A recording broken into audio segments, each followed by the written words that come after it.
Happy Monday, everyone. This is Martha with Nature Niche, and I thought this week, as we head full steam into the holiday season, that it might be helpful to share some of my experiences. I have the great pleasure of helping people choose nature-themed gifts for their loved ones, and I often hear kind of similar problems or people, themes of what they're trying to find, and I thought maybe if I could offer some advice that would be helpful to you as you're doing your holiday shopping.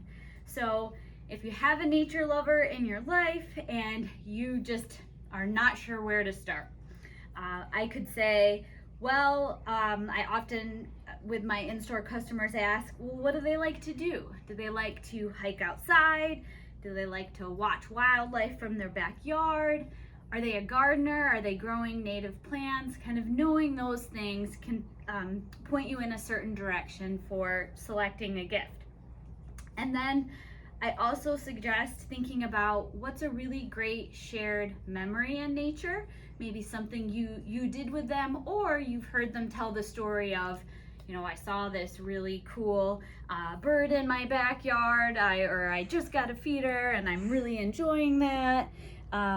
Maybe they reared monarchs this year and just had a great experience with that. So a gift that celebrates that really kind of happy nature moment is often very, very meaningful. Or maybe they're having a particular problem or challenge. Maybe they're, trying to learn their birds and they could use some help, or maybe they're starting to learn their tree identification, want to know more about native plants, that sort of thing. So they're those kinds of things. I hear a lot this time of year about, I love feeding my birds, but those squirrels, they eat everything. So we have lots of different gifts like baffles that can help solve that problem, or window strikes often pick up as we lose leaves on our vegetation. So we have all sorts of pattern, including holiday or seasonal pattern, window collision deterrence as an example of a problem solving gift.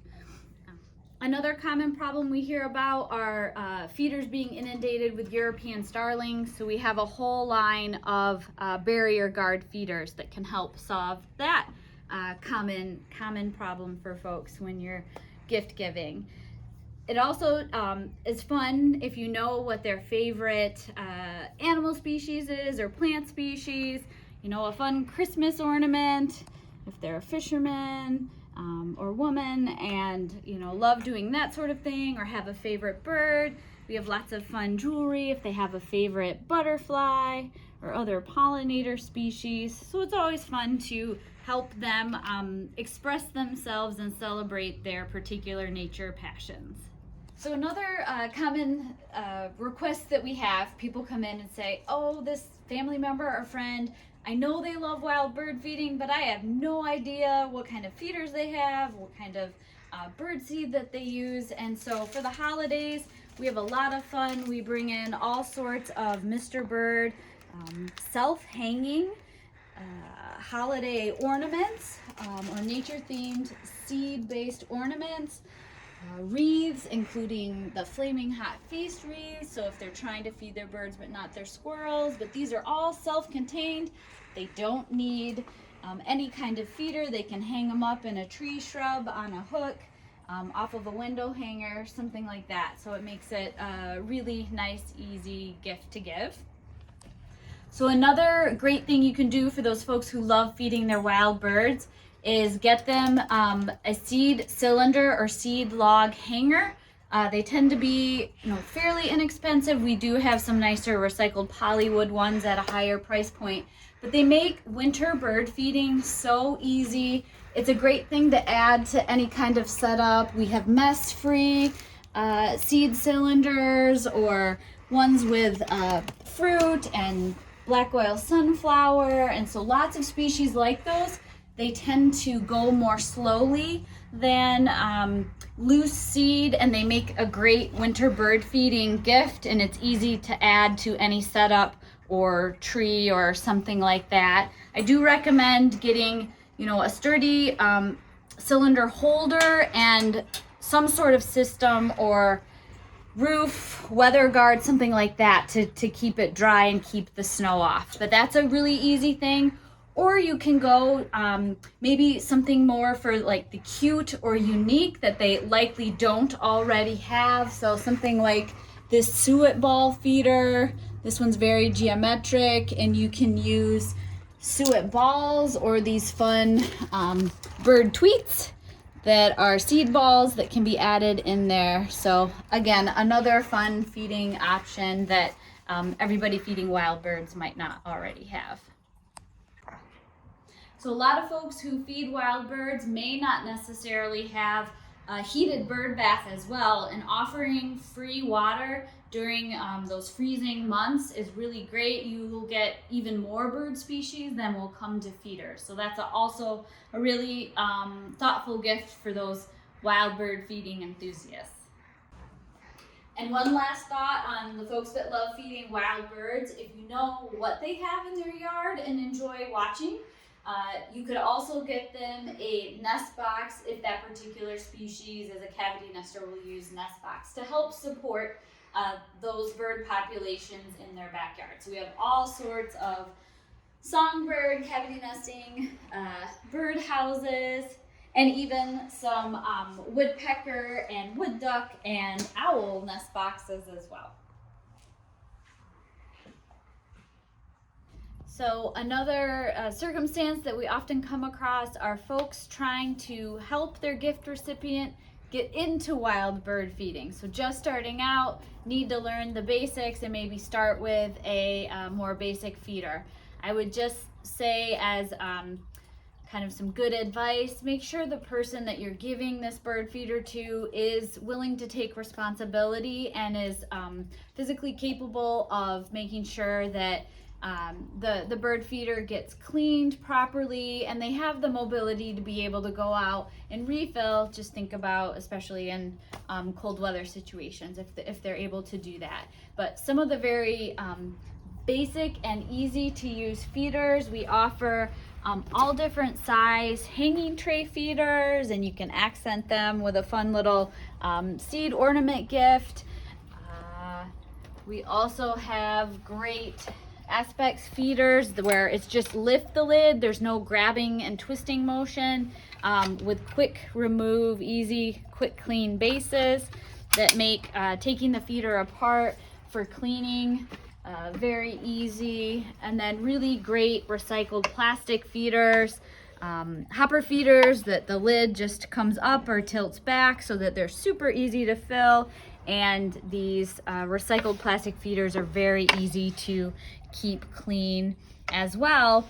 And I recommend folks think about just starting with the basic foods. So a lot of species will really want to go after suet. It's a great high energy food product for winter feeding. So I love this double suet feeder that holds 2 cakes vertically.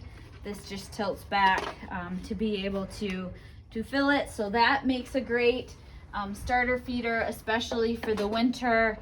And then feeding sunflower seed is another great place to start. So we have our Martha's Midland Songbird mix that we offer in various sizes, which has a little bit of something for everyone, but is black oil sunflower seed based. We also have no mess mixes that are sunflower heart based. So that's where I would start, and then they can always branch into maybe some of the more specific, food specific, species specific feeders, like feeding raw in-shell peanuts in peanut feeders like this that are designed for that, or peanut splits that go in specific feeders, as well as the smaller finch food for attracting goldfinches and the winter finches. You do need specialized feeders with smaller port openings for things like that, but that's always a possibility. And then they could branch into more of the very bird species specific feeders that are seasonal, like oriole feeders or hummingbird feeders. Those make great gifts for the more advanced wild bird feeding gift recipient. But regardless, you should think about where in the country they live, what are the typical feeder birds that they might encounter, and plan accordingly. Another gifting request we often get, and this one's music to my ears, I have a friend or a family member who wants to get into native landscaping. What kind of gift can I give them to help with that? And so I would say there are a lot of great books out there. I've tried really hard to bring in some really useful resources on getting to know what the techniques and approaches are, and helping folks make an argument for why they want to have more native plants in their landscape. So there are lots of new titles that we've brought in by Dr. Doug Tallamy, and like focusing on how do I butterfly garden, how do I attract birds with native plants. This book about native plants from a gardener's perspective and the things you need to know about the species to be able to grow them well in more of a garden residential setting. So that's one piece of advice. We also have blank journals, so folks could keep track of when things bloom, or when is the right time to collect native seed from their properties, things like that. I'd also suggest finding your local native plant nursery, native plant sale holder, native seed provider, and gift certificates from there. You may not know all of their site condition nuances, but you could help them do a new planting or seeding project in the future. And then you could also get them a related fun signage that helps their neighbors and visitors understand what they're doing with their native planting. So things about pollinators and supporting them with native plants, not mowing, leave your leaves, or nature garden art, different kinds of stakes that help delineate boundaries and just give people a sense that there are cues to care. There are people taking care of this native landscape. So lastly, another scenario we often get are folks coming in and saying, I have this person, I want to get them a really thoughtful gift, but they have everything, or they're telling me they don't want any more stuff. I think that's a really great opportunity to help provide them maybe with a nature learning experience. So you could do something like sign them up, take them with you to a conference, or give them access to a training or workshop. That may have to be through a gift certificate or something like that, but giving them a chance to learn more about what they're passionate about, I think, is a really thoughtful gift. And maybe there's a way to give them a unique nature experience. So I've tried to bring in some really nice, traveling around Michigan and doing some ecotourism, seeing new places, maybe new ecosystems, different waterfalls or other natural features. And that time together is really a nice gift. Maybe something like binoculars to go on a field trip and see some unique birds or view wildlife that they've never seen before, but it's on their bucket list and they've always wanted to see. Different field guides or pamphlets on different things to go along with a trip somewhere. An IOU, block off some time on your calendar and plan a joint nature trip with your gift recipient. You could also consider membership to a local nature center.